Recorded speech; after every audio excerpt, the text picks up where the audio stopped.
Château de Chambord, the jewel of the French Renaissance. Situated 110 miles south of Paris, lost in the middle of a forest, is one of the most impressive chateaux in the Loire Valley. Its outline is enthralling. Its extravagance is overwhelming. With a 156-metre facade, this chateau has more than 400 rooms, 77 staircases and 282 chimneys. Chambord isn't a chateau, it's a masterpiece.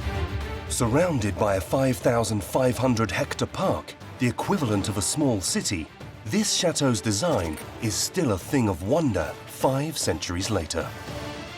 How were they able to achieve something so perfect in the 16th century? We're going to talk you through this incredible project which required monumental resources in the 16th century. 1,800 workmen worked on this project over the years. It was an exceptional project. What technical feats did these builders accomplish at the time in order to put together these revolutionary structures? This piece cannot be dismantled without the whole thing breaking. That's what's exceptional about it. We are dealing with something completely unique. From the monumental central staircase to the thousands of sculptures, to the hundreds of chimneys that sit atop the building, what challenges had to be overcome in order to satisfy the every whim of the chateau's commissioner, King Francis I? The king takes a decision and it gets done. Taking on this project really became something of a financial drain.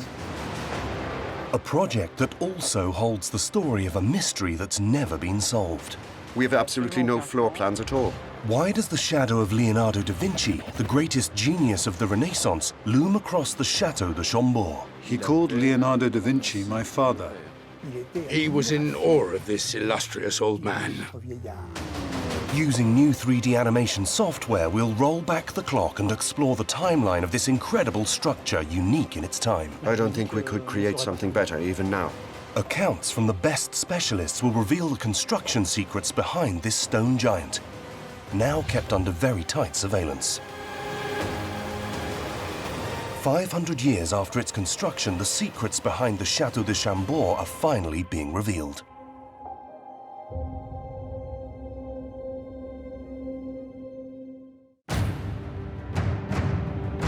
The Château de Chambord looks like no other royal building in the world.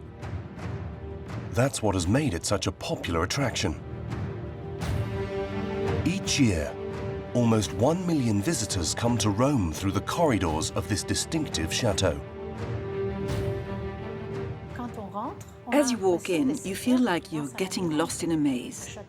On each floor, you have to go to the windows and look outside and think, okay, I'm on this side now. Otherwise, you'll lose your bearings. It's a chateau that's very hard to fully conjure up in your mind. It houses 440 rooms, some of which have 6-meter-high ceilings. It has 77 staircases, more than the Palace of Versailles, and its corridors are as long as an airliner. This chateau is a giant architectural treasure hunt. The sheer size and organization of Chambord pose a challenge. Chambord is a cryptic message. With its non-standard dimensions, it was able to conceal some of the Louvre's greatest works of art during the Second World War, including the famous Mona Lisa. It was like Ali Baba's caves with boxes wherever you looked. 3,000 to 4,000 crates were stored in Chambord. At one point, Chambord had 4,000 cubed meters of works of art, statues and crates. However, this chateau featured on the UNESCO World Heritage List very nearly never came into existence. While it was being built, nobody believed such a project was possible. No one, except one man.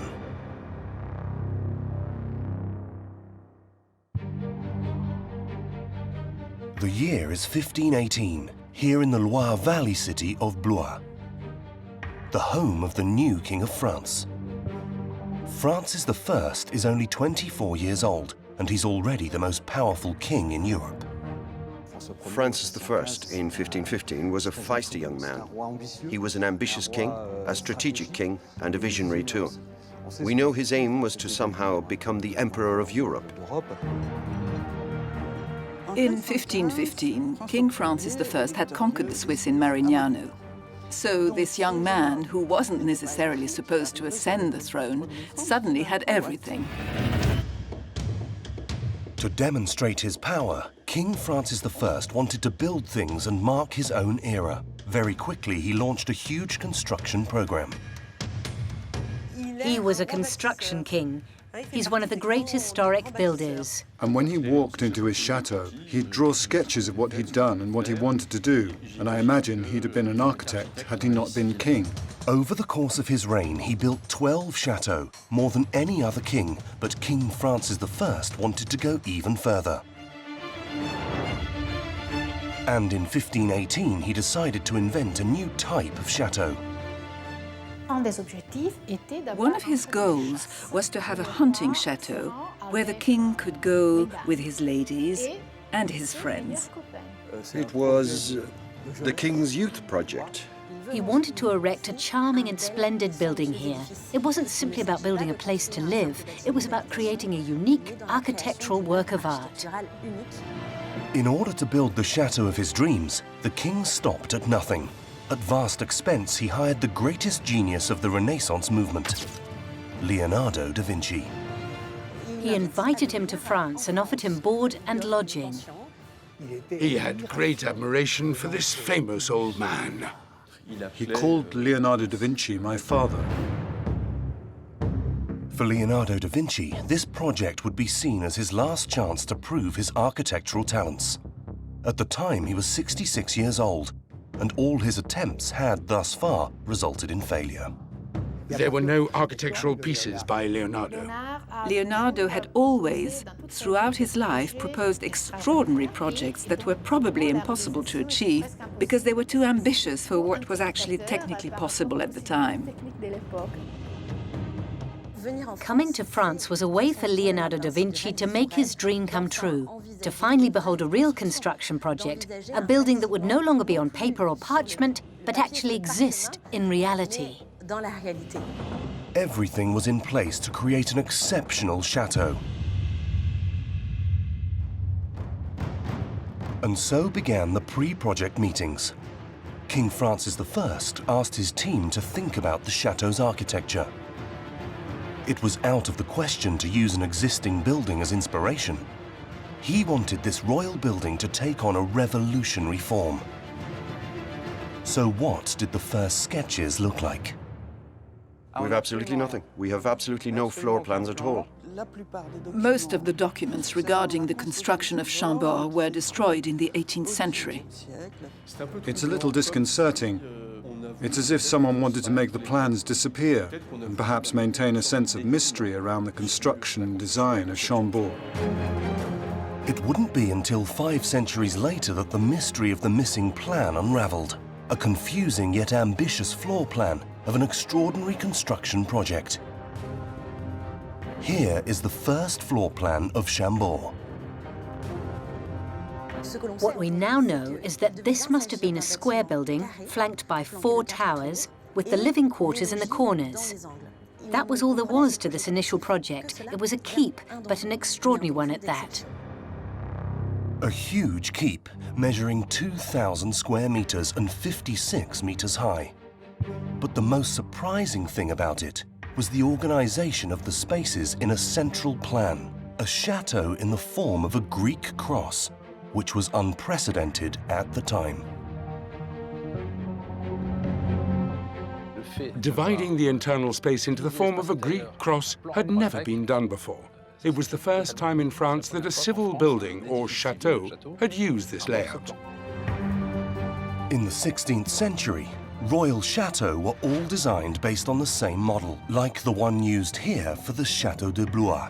Normally in a chateau, you walk into a courtyard, you see a staircase, which you climb to the first floor, and there you'll see a large room, followed by the king's living quarters. Quite unlike this square structure cut into 4 by a cross where all the living quarters are identical, including those of the king. The king had no suite of his own. The king was, in a very strange way, on a level playing field with other people. The keeps, as a place with no hierarchy, were a remarkable space.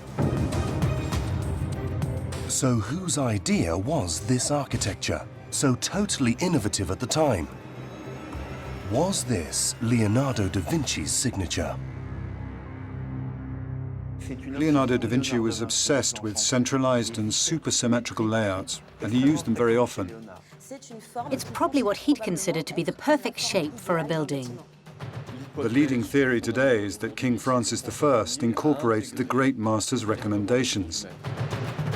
But the Italian genius is believed to have hidden a coded message behind this design.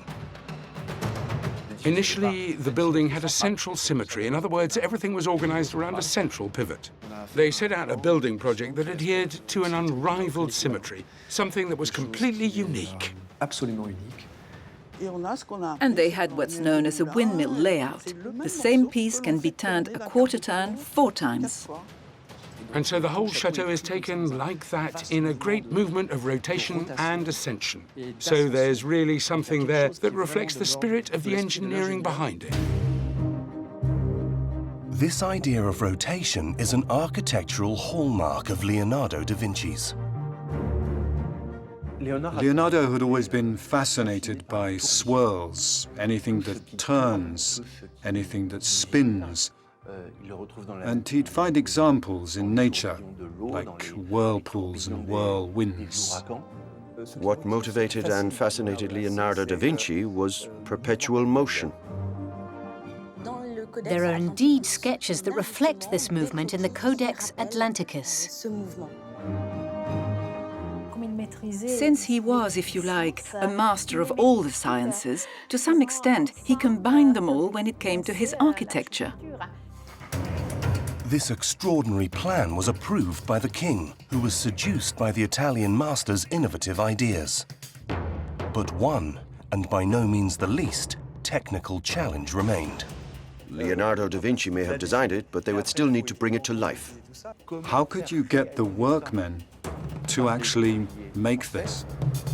This became an even greater challenge since Leonardo da Vinci died on the 2nd of May 1519 at the age of 67.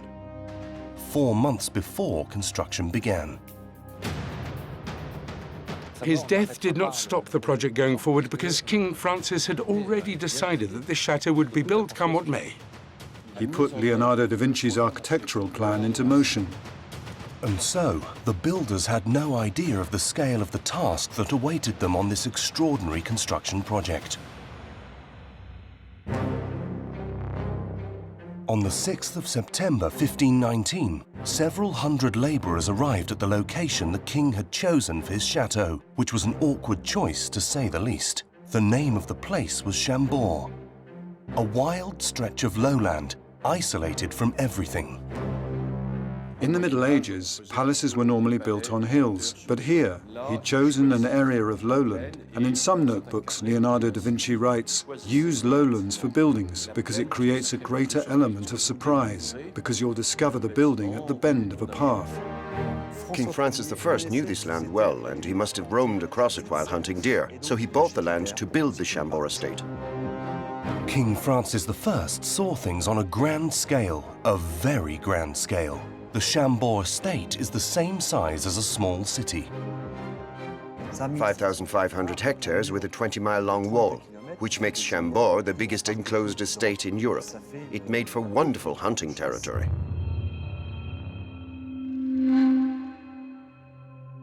But this location posed the builders problems, because it's a very marshy area. And some of the wetlands are still visible today. Personally, I wouldn't build a house on that kind of terrain. No, that would be technically impossible nowadays. Even at the planning stage, they'd say, "Whoa, no, don't go there." Evidence of this susceptibility to flooding arrived in 2016, following record rainfall, leaving Chambord surrounded by water. The idea of building in the middle of a marsh and even extending into the marsh itself was a way of demonstrating that it was possible to surmount the landscape and overcome natural elements. Chambord dipping its toes in the water was actually King Francis I's initial dream. It's 2.5 miles from the Loire River, and Francis I's intention, which we know because of archives of orders he made and invoices for his orders, was to divert the Loire River, which wasn't far away, and turn Chambord into an island. An abandoned project that came to life 500 years later, thanks to flooding.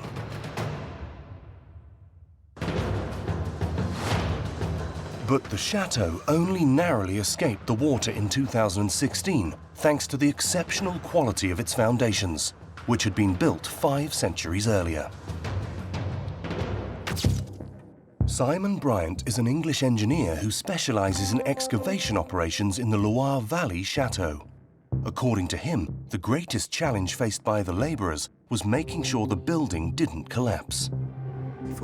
You have to find a base so that buildings with several stories and huge stonework just don't collapse, because small movements in the foundations, even little compressions, can sometimes have rather devastating consequences.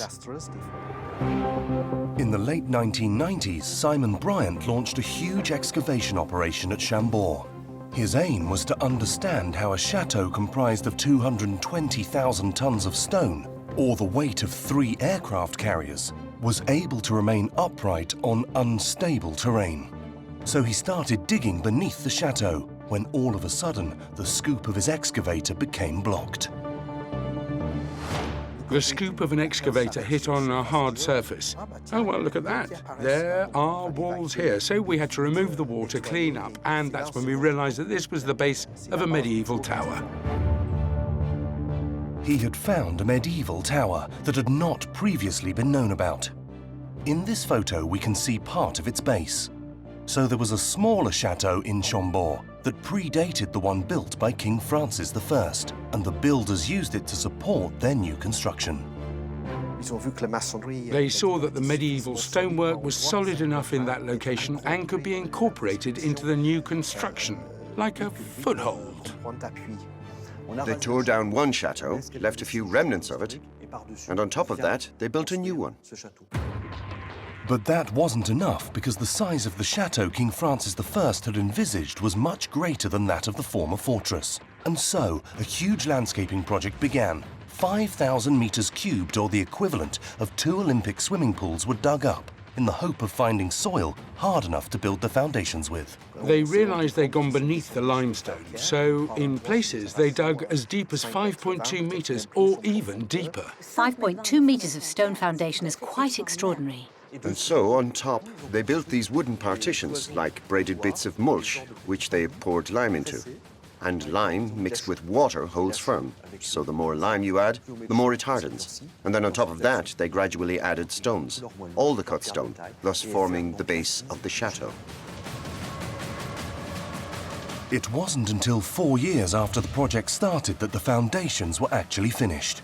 4 years of digging and compacting the soil before they could even start building the walls. A monumental task. In addition, the original teams assigned to manage all of this were all quite old, died shortly afterwards and had to be replaced, so there were some fairly complex setbacks for the project to begin with. But the difficulties had only just begun for the Chambord laborers, because it was now time for them to build the most architecturally important part of the chateau, the keep's central staircase. Whichever way you enter the building, it's the first thing you see. It's really magical. It's really a key structure. It's really a work of art within a work of art. It was the first time someone had given so much importance to a staircase within a building. A splendid staircase with a rare technical characteristic. It's a double helix.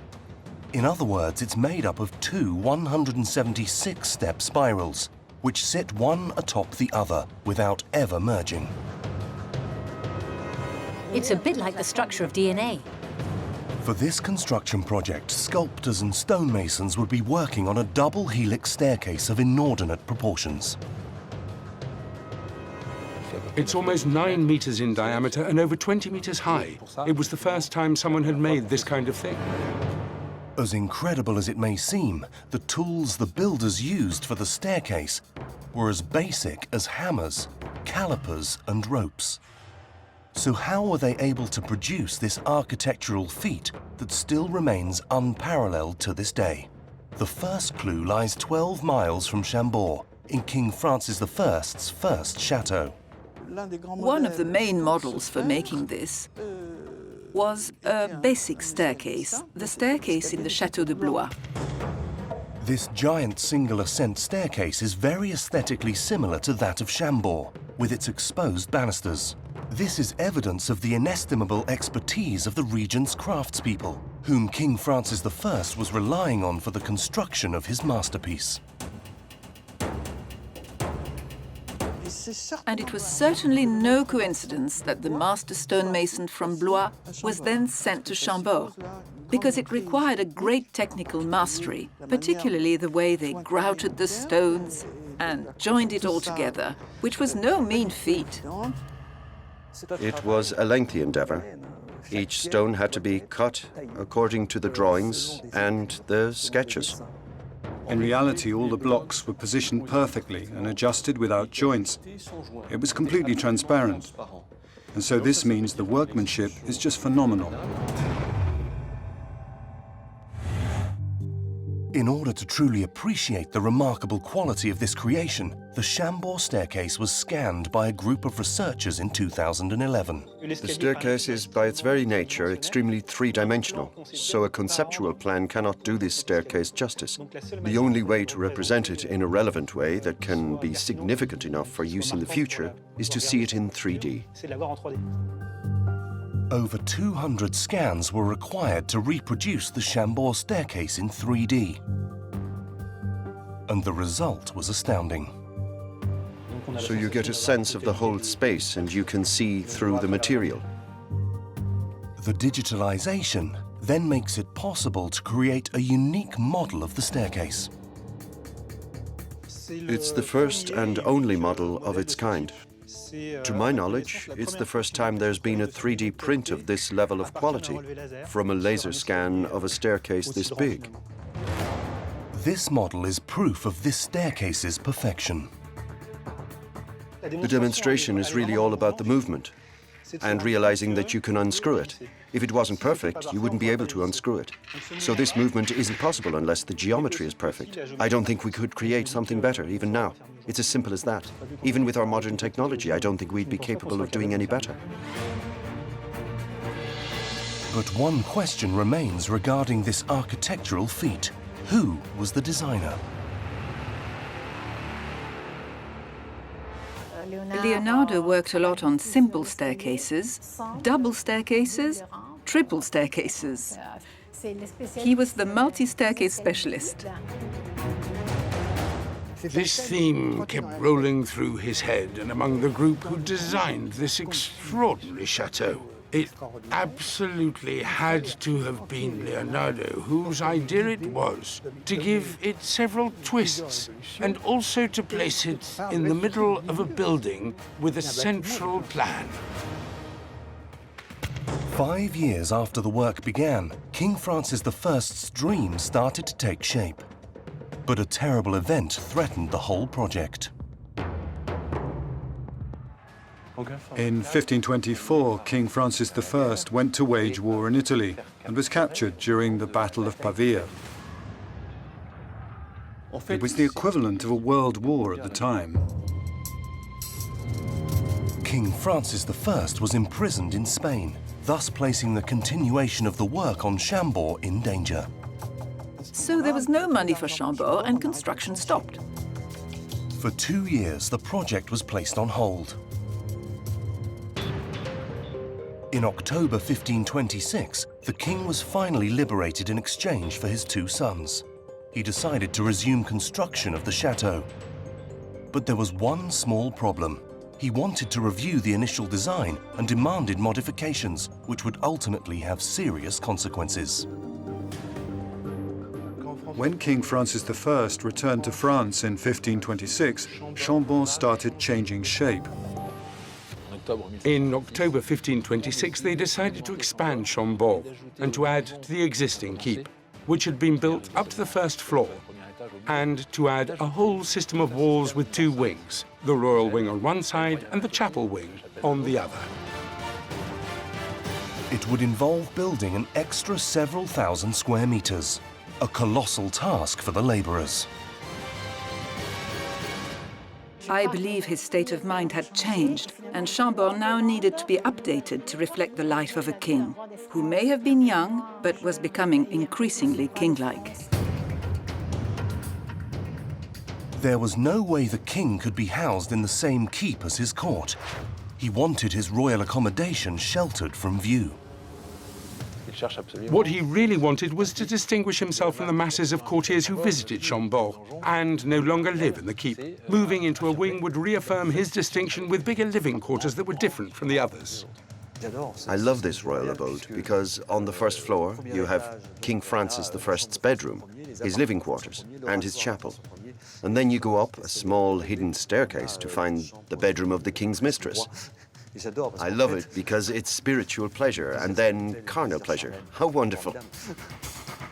This royal wing proved to be a real brain teaser for the builders, because they had to completely rethink the architecture of the keep. In order to enable circulation between the keep and the royal wing, they had to flip one of the corners. Otherwise, you couldn't get through. You'd hit a wall. So they decided to flip the corner in order to integrate a passage into one side, a loggia that linked to the royal wing. A reversal that made the project even more complicated. Not only was he breaking from the original plan for the keep, which had perfect geometry, but he was also forcing them to modify some of the stonework that had already been built. This is the case for the chateau's latrines, the septic tanks of that time. They were formed of a double cesspit, a big one and a small one, connected by a pipe from the higher floors. But it was impossible to preserve this system in the North Tower, once it had been inverted. In the North Tower, since it had been necessary to invert the tower, the pipe could no longer reach the small cesspit, nor the big one. So the men building Chambord had to change the structure of the cesspits in the North Tower, as discovered by archaeologist Jean-Sylvain Caillou and researcher Dominique Hofbauer. There's still water there. Yes, it's rather... I'm not even sure we can get in there. Since the flooding in 2016, the cellars are often flooded. Dominique Hofbauer dons a waterproof suit to show us the modifications made to the latrines by the Chambord stonemasons. So here we're in the latrines of the keep's North Tower, which is a system of latrines comprised of a small cesspit, but this one is much longer than those of the other towers. And then there's a bigger cesspit, which is much narrower behind this wall. And what we've discovered through archaeological digs is that these two cesspits of different sizes are actually one big standard cesspit, based on the same model as the others, and they've been divided into two separate cesspits.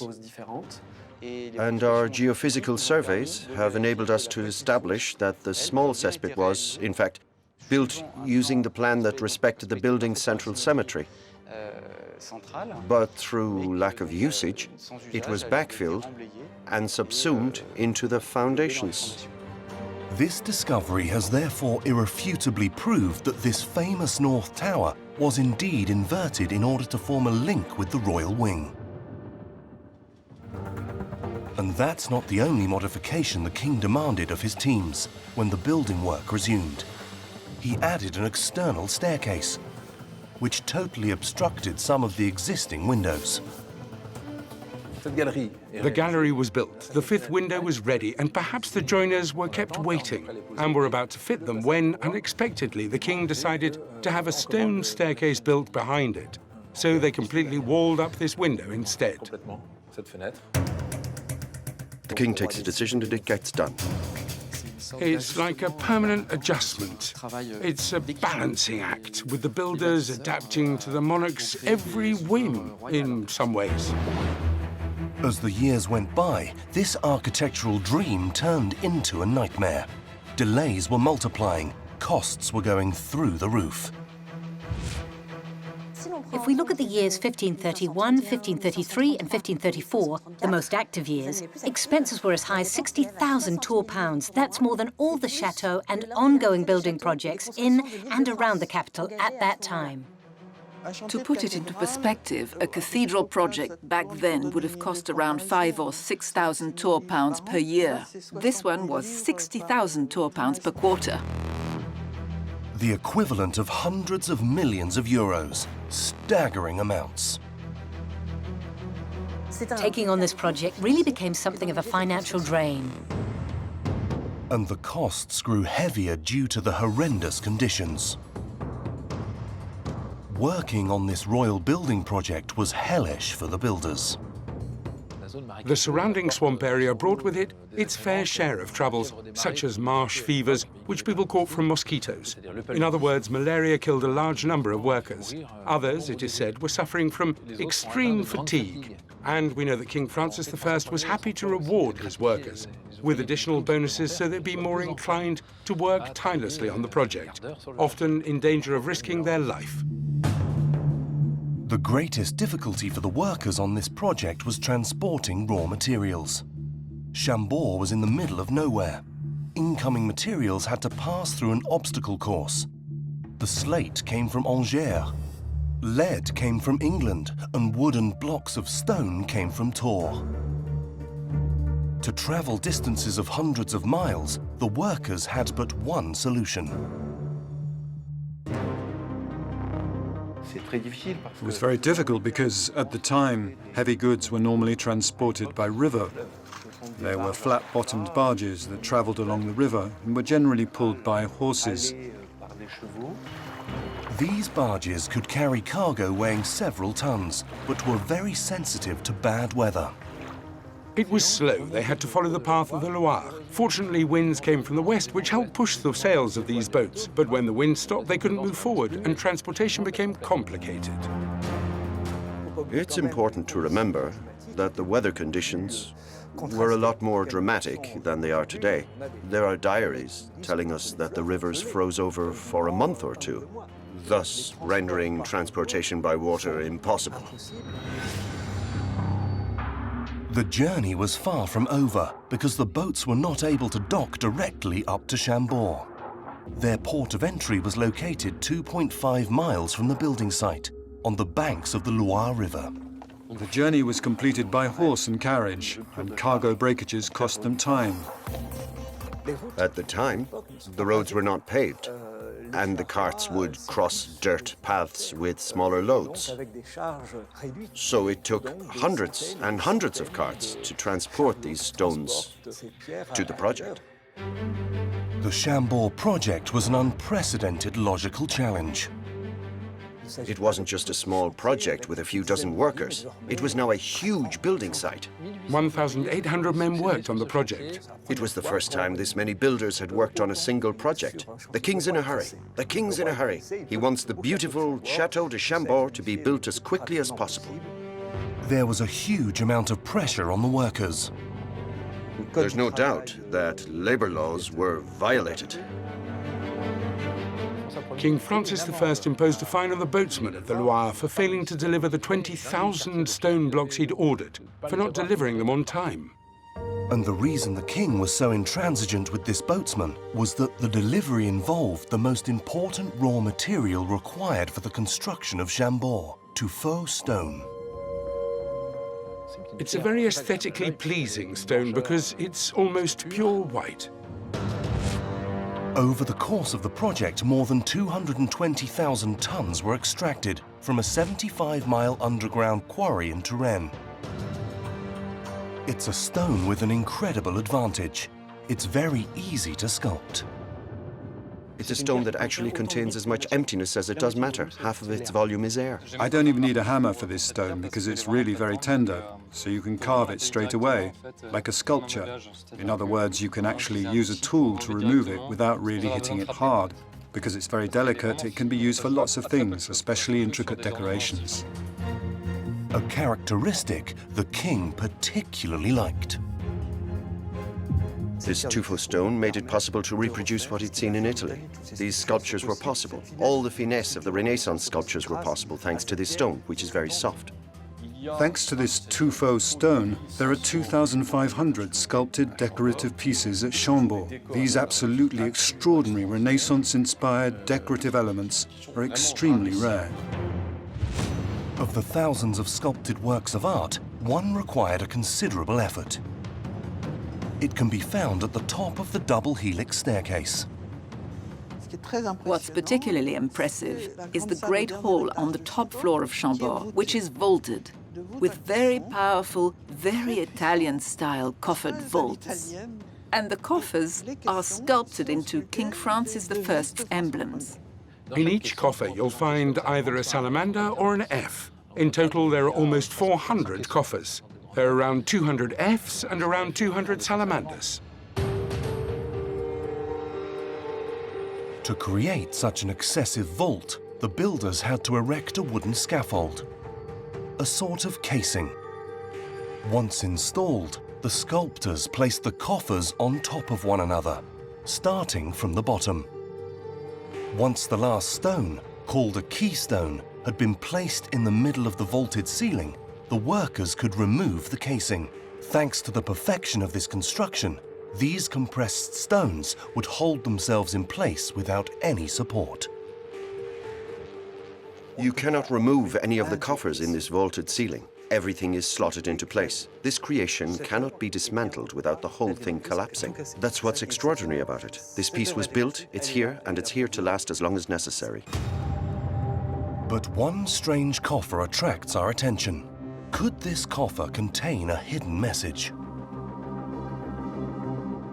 There's an F on the vaulted ceiling that's strange because it's been sculpted backwards. Of all the coffers in the space, there's only one that's backwards. So was this a joke on the part of the sculpture, or is it a symbolic way of saying that the F we have above us is turned toward God rather than men? It's also maybe a way of saying that things can be read in both directions. An inverted letter. The same approach used by Leonardo da Vinci to record his research in his notebooks, the famous Codex. Leonardo da Vinci actually had a rather spectacular writing style. Much like 15% of left-handed people, he had a unique ability to write in mirror. Was this King Francis I's way of paying tribute to the Italian genius? It still remains a mystery to this day. Perhaps this backwards F is one of the symbols beyond our comprehension, and we should either reinterpret or at least observe it. In 1540, 20 years after the building project started, King Francis I's dream, despite its ups and downs, was gradually taking shape. But the sovereign fell ill. Having developed an infection, his suffering grew worse. Would the king have enough time to see his masterpiece completed? A race against the clock began to finish the roof. 20-meter-long frames had to be erected, and the slate needed to be placed on the roof. The workers had to work together to build the roof terrace of the keep. All these big stone structures emerging from the rooftops are what we call superstructures. Huge chimneys, webs of staircases, skylights. Really, this whole structure looks like a city perched on top of a keep-style chateau. In the center of the 282 chimneys lies the jewel of the chateau, the Lantern Tower, sitting at 56 meters high and decorated with a crown and a giant 1.5-meter fleur-de-lis.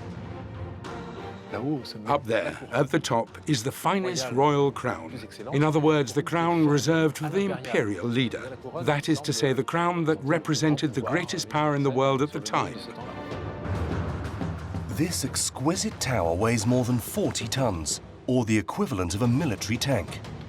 This weight, in addition to the other superstructures, required the construction of special walls that could support this excess weight. Some of the walls are almost 2.5 meters thick. You should see the walls at Chambord. They're absolutely huge. But the greatest challenge of this lantern tower was its elevation. How can you get 40 tons of stone 56 meters in the air with brute force alone? They know the weight, they know the risk of crushing or something similar, and any wooden scaffolds may just collapse. Yet again, the labourers had to adapt their techniques to the excessiveness of the tower.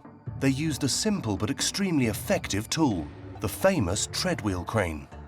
It had large wheels in which a man, or several men, would pedal like hamsters, if you will, and could lift rocks and large stones to high altitudes using a pulley system.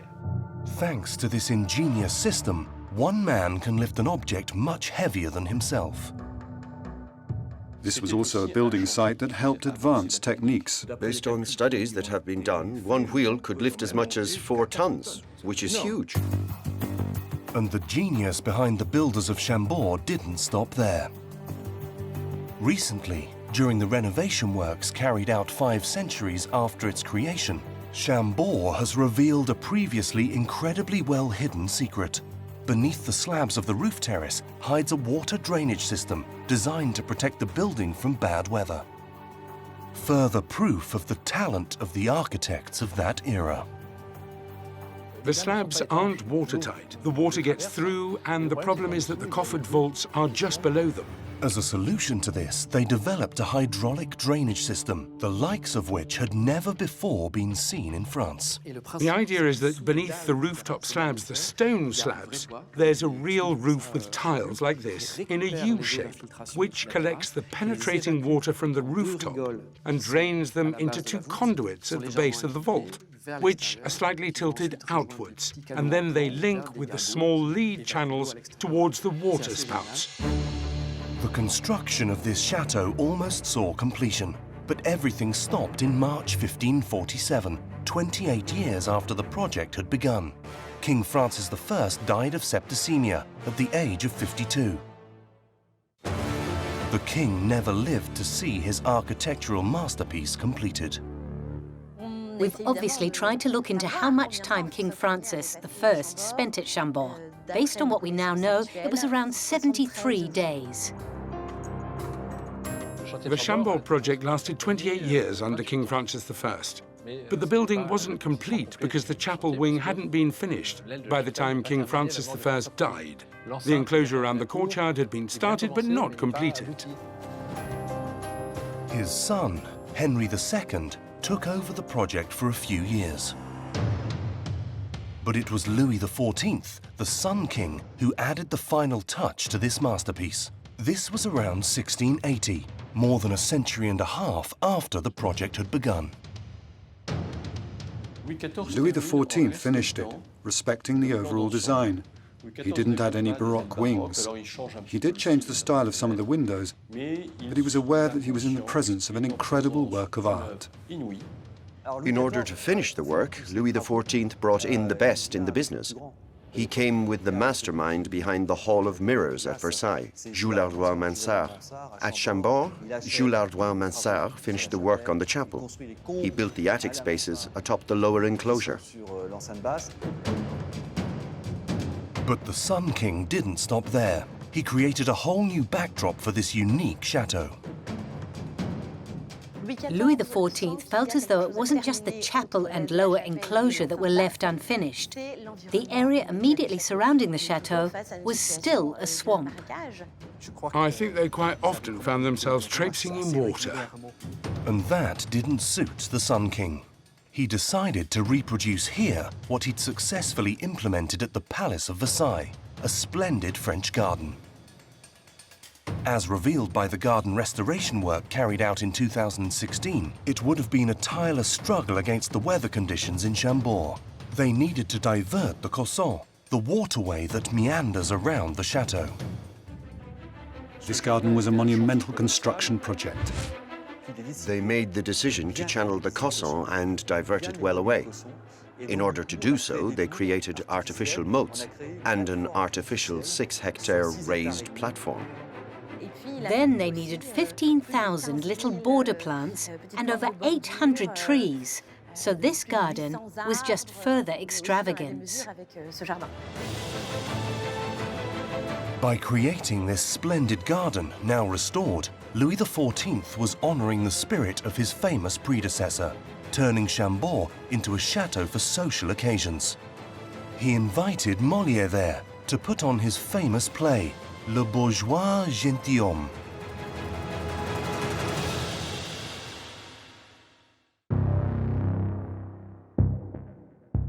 But nowadays, 500 years later, Chambord is a giant mass of stone with clay feet. The famous Toufort stone is being eaten away at by a mysterious disease. Here's a bit that's healthy, which sounds full when you knock here. It sounds hollow, so this is where the crack has started spreading. Tuffeau is a soft stone. It's a porous stone, and it absorbs water. And then it dissolves and eventually falls. And if chunks of stone fall, that can be extremely dangerous, both to the public and to the building itself. A few years ago, a huge block of stone fell on the terraces and fortunately did no harm. But this does show how urgently Chambord's stone disease must be diagnosed. Since 2011, the chateau has been granted an in-depth medical examination, carried out by a team of scientific experts. Myself, at Chambord, I'm like a stone doctor. In other words, at Chambord, I take samples, like a blood sample you'd give at a hospital. I then analyze the sample and identify the disease. Is it healthy? Are there pollutants involved? Is there something wrong with it? If there's something wrong with it, where's the problem? Using X-ray analysis of the samples and temperature sensors, more than 14,000 stones at the chateau are being referenced and monitored on a permanent basis. Chambord is the only chateau in France with its own health record. This health record lets us know whether the stone degradation is speeding up in certain places, or whether we can actually wait a few years while we work on an area that requires more urgent attention. Faced with this danger and this disease eating away at the stone, action had to be taken. For several years now, teams have been busy renovating this Chambord treasure. And it's a sizable challenge. Even just replacing a few stones, erecting a scaffold, redoing a few sculptures can cost €2 million in one go. This masterpiece is now under strict surveillance and is still yet to reveal some of its secrets. In recent years, researchers may have uncovered new avenues to unravel the mysteries behind the initial Chambord design. An initial design that might not look the way we'd expect it to. Until now, we believed that the enclosure part wasn't foreseen in the 1519 design. But as it turns out, we're having doubts about that now. Perhaps it was foreseen, but it would have been completely separate from the keep, which would have been very distinct and separate from the enclosure. It's at 2.7 meters. In order to check this, further excavations have been carried out in the chateau's moats in the hunt for remnants from the past. And there are older pieces of stonework that could perhaps correspond to an extension of the lower enclosure. We're measuring them, and then we'll compare them with some of the designs to try and see whether we're on the right track. If this line of research proves true, this could mean that the keep was never meant to stand alone, but be surrounded by a huge square enclosure. An architectural design that's reminiscent of certain religious texts. The design with the courtyard and surrounding walls was used for the ideal city, heavenly Jerusalem in the Apocalypse, according to St. John. Was King Francis I's much-desired Château de Chambord designed as a representation of God's home on earth? What's interesting about this hypothesis is the very mathematical interpretation of this new design of Chambord. In other words, they'd have had this 3x3 grid with 9 squares, with the keep occupying the central square. It was an extremely intellectual and mathematical design. You can't help but recognize the marks of one of the greatest geniuses of all time, Leonardo da Vinci. He was convinced that the world was written in a mathematical language. Ultimately, Chambord's a bit like a stone version of Leonardo da Vinci's Mona Lisa. Almost 2 centuries of work, technical feats and engineering genius helped this mesmerizing and majestic chateau rise from the ground. A gargantuan project for a legendary chateau. If King Francis I's aim was to dazzle the world, then he certainly succeeded.